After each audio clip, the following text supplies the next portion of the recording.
বেলেঘাটায় কুণাল ঘোষের বাড়ি ও কার্যালয়ে হামলা। তৃণমূল বিধায়ক কুণাল ঘোষের বাড়ি ও কার্যালয়ে হামলার অভিযোগ। প্রথমে বাড়ি, পরে কার্যালয়। দুষ্কৃতীদের বিরুদ্ধে এই হামলার অভিযোগ। কার্যালয়ের বাইরে থাকা মমতা বন্দ্যোপাধ্যায়ের ব্যানার পোস্টার ছেঁড়ারও অভিযোগ।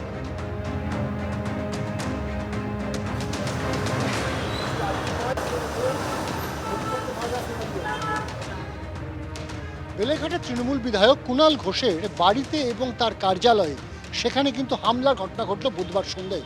যেটা জানা যাচ্ছে যে বুধবার সন্ধ্যে 8টার কিছু পর প্রথমে কুণাল ঘোষের যে গড়পাড়ের বাড়ি, সেই বাড়িতে বেশ কিছু মহিলা আসেন এবং তাদের সঙ্গে কয়েকজন পুরুষও ছিলেন, এবং তারপর সেখানে যখন কুণাল ঘোষকে তারা পান না, তখন তারা চলে আসেন এই বিধায়কের যে কার্যালয় রয়েছে এই কার্যালয়। এই বিধায়কের কার্যালয় 28 নম্বর ওয়ার্ডে এবং বেলেঘাটা বিধানসভার এই একটিমাত্র কার্যালয় যেখানে কিন্তু কুণাল ঘোষ প্রায় নিত্যদিন বসেন, এবং সকাল থেকে তিনি কিন্তু একটি নির্দিষ্ট দিন নিয়ম করে একেবারে বসেন, যাতে বিধায়কের যে কাজ মানুষ যাতে পেতে পারেন, বিভিন্ন শৈশব থেকে বিভিন্ন রকম সাক্ষাৎ থাকে, সেগুলো কিন্তু তিনি এই অফিসে বসেই করেন।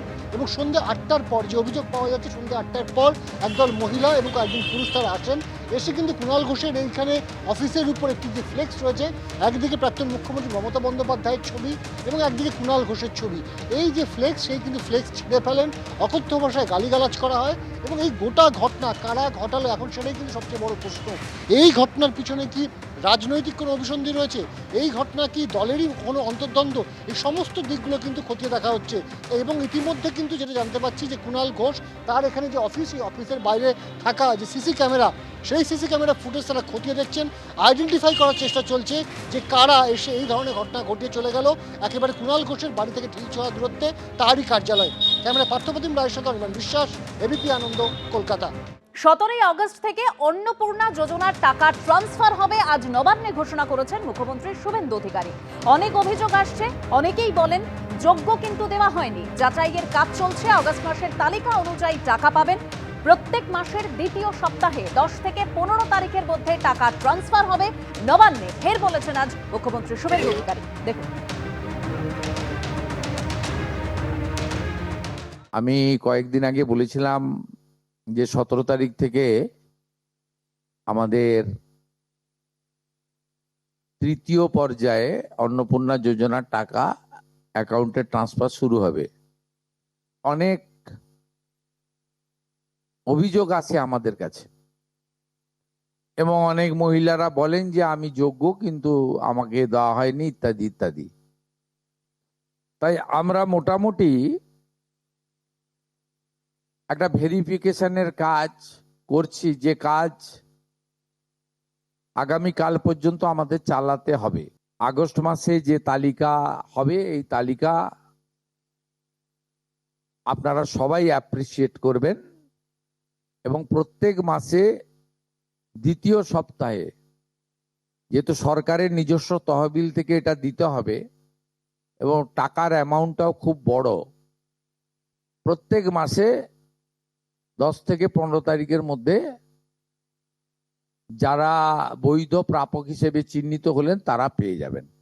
নেতাজিকে নিয়ে অনন্ত মহারাজের মন্তব্যে বিতর্ক তৈরি হয়েছে, আর এ নিয়ে আজকে নবান্ন থেকে কড়া বার্তা দিয়েছেন মুখ্যমন্ত্রী শুভেন্দু অধিকারী।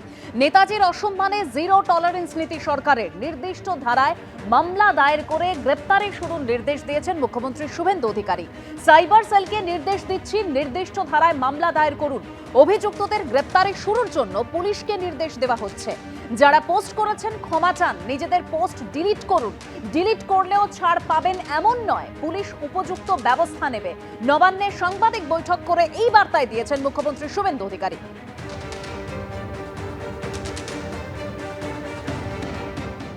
সাইবার সেলকে ইনস্ট্রাকশন দিচ্ছি, যেখানে অভিযোগ আমরা পেয়েছি ভারতীয় ন্যায় সংহিতা অনুযায়ী সেকশনে কেস হবে।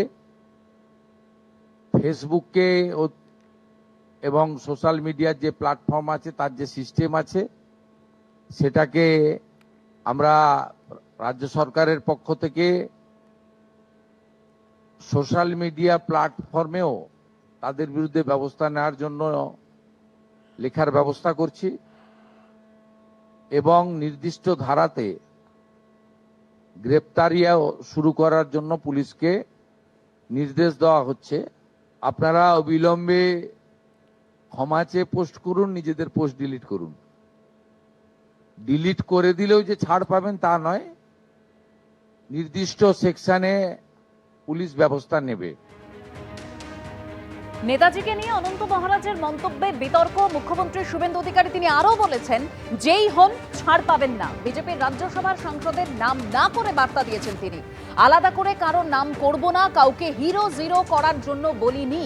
পশ্চিমবঙ্গের মাটিতে দাঁড়িয়ে নেতাজি নিয়ে আপত্তিকর কোনো কিছু বরদাস্ত নয়। পশ্চিমবঙ্গের মাটিতে এটা করতে দেব না, হুঁশিয়ারি মুখ্যমন্ত্রী শুভেন্দু অধিকারী। তিনি মন্ত্রী হন, শান্ত্রী হন, সাংসদ হন, বিধায়ক হন, যেই হন, যে দলেরই হন, এমনকি যদি সরকারি কর্মচারী পুলিশ কর্মী হন, তার ক্ষেত্রেও আইন সমানভাবে প্রয়োগ করা হবে। দাদা, অনন্ত মহারাজ নিয়ে যে অভিযোগ উঠেছে সেই ব্যাপারে পুলিশের কি অ্যাকশন হবে? আমি আলাদা করে কারোর নাম বলবো না, কাউকে হিরো জিরো করার জন্য বলিনি। পশ্চিমবঙ্গের, ভারতবর্ষে তো নিশ্চয়ই অন্য প্রদেশও একই ব্যবস্থা নেবে। পশ্চিমবঙ্গের মাটিতে, আমি তো পশ্চিমবঙ্গের মুখ্যমন্ত্রী, আমি পশ্চিমবঙ্গের কথা বলতে পারি। পশ্চিমবঙ্গের মাটিতে দাঁড়িয়ে পূজ্যপাত, প্রাতঃস্মরণীয় দেশপ্রেমিক, যিনি স্বাধীনতা পাইয়ে দিয়েছেন, নেতাজি সুভাষচন্দ্র বসু সম্পর্কে যারা যেখানে অপমানজনক, অশোভন, কুরুচিকর, আপত্তিজনক যত রকম শব্দ অভিধানে আছে, এইসব খারাপ শব্দ প্রয়োগ করেছেন, সেটা কোনো প্রকৃত ভারতবাসী, রাষ্ট্রবাদী, দেশপ্রেমিক নাগরিক স্বীকার করে না। আমরা পশ্চিমবঙ্গের মাটিতে এটা করতে দেব না। নেতাজিকে নিয়ে অনন্ত মহারাজের মন্তব্য, যার জেরে বিতর্ক এবং তা নিয়ে কড়া বার্তা দিয়ে শুভেন্দু অধিকারী মুখ্যমন্ত্রী কি বলেছেন শুনলেন।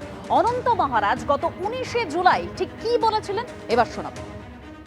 আমার মহারাজা চার্টার অফ অ্যাক্ট যুদ্ধ করার পরে, নানের সাথে যুদ্ধ করার পরে হিটলার এবং আজাদিন ফৌজকে ডিস্ট্রয় করেছে। হ্যাঁ, এই আজাদিন ফৌজ নেতাদের বাপের তাগত আছে নাকি অর্গানাইজ করে ফৌজ বানায়? সব ভারত ব্রিটিশের সৈন্যটা, ব্রিটিশের সৈন্য, ব্রিটিশের সৈন্যকে জার্মান নিয়ে গেছে বন্দি বানায়, আর সেই জার্মানে নেতাজিকে দিছে, আর নেতাজি সেটাকে অপব্যবহার করেছে। আজকে যদি আমি গভর্নমেন্টের বিরুদ্ধে একটা পিস্তল দেখাই, আমাকে এনকাউন্টার করবে কিনা বলেন? তা ব্রিটিশের শাসন ছিল, তা ব্রিটিশের যখন শাসন ছিল, তা ব্রিটিশের শাসন ছেড়ে চলে যায় নাই। তো সেই ব্রিটিশের বিরুদ্ধে যে আজাদিন ফৌজ গান ধরেছে, বন্দুক ধরেছে, তাদের স্ট্যান্ড হ্যান্ড কেন দিল না? মৃত্যুদণ্ড কেন দিল না? তাদের কাছতে দিল কেন? 19শে জুলাই অনন্ত মহারাজের মন্তব্য শুনলেন, আর এবার শুনুন 9 আগস্ট তিনি কি বলেছিলেন। দেখুন। Netaji is a war criminal, যায় দেশের বিরুদ্ধে যুদ্ধ করে, বন্দুক তোলে না, দেশদ্রোহী হয় না নয়? ওই নেতাজি দেশের বিরুদ্ধে যুদ্ধ, বন্দুক ধরছে না নাই ধরে? দেশদ্রোহী হয় না নয়? দেশদ্রোহী হয় না নয়? আর দেশ স্বাধীন করলো না আমরা, হ্যাঁ? আর কারো বলে সিআই সিরে বলেন নেতাজি। নেতাজি তোমার কোটে কোটে ঢুকে আছে, ডিএনএ টেস্ট করা হবে। তোমারটা লুকিয়ে আছে, তো লুকিয়ে আছে। Netaji is a war criminal. আর নেতাজিকে অপমানের অভিযোগে গতকাল শ্যামবাজারে সুভাষচন্দ্র বসুর মূর্তির সামনে শ্রদ্ধা জ্ঞাপন করেন মমতা বন্দ্যোপাধ্যায়। নিশানা করেন বিজেপিকে। দুপুরে প্রথমে শ্যামবাজার পাঁচমাথার মোড়ে উপস্থিত হন বেলেঘাটার বিধায়ক কুণাল ঘোষ ও কালীঘাট তৃণমূলের লোকজন, কিন্তু জমায়েত করার অনুমতি পুলিশের তরফে না থাকায় সেখান থেকে পুলিশ সরে যেতে বলেন তাদের। এরপর এলাকায় ব্যারিকেড করে দেওয়া হয়, আর তার কিছুক্ষণ পরেই সেখানে আসেন মমতা বন্দ্যোপাধ্যায়। মূর্তির বেদির পাশে দাঁড়িয়ে তিনি শ্রদ্ধা জানান নেতাজি সুভাষচন্দ্র বসুকে।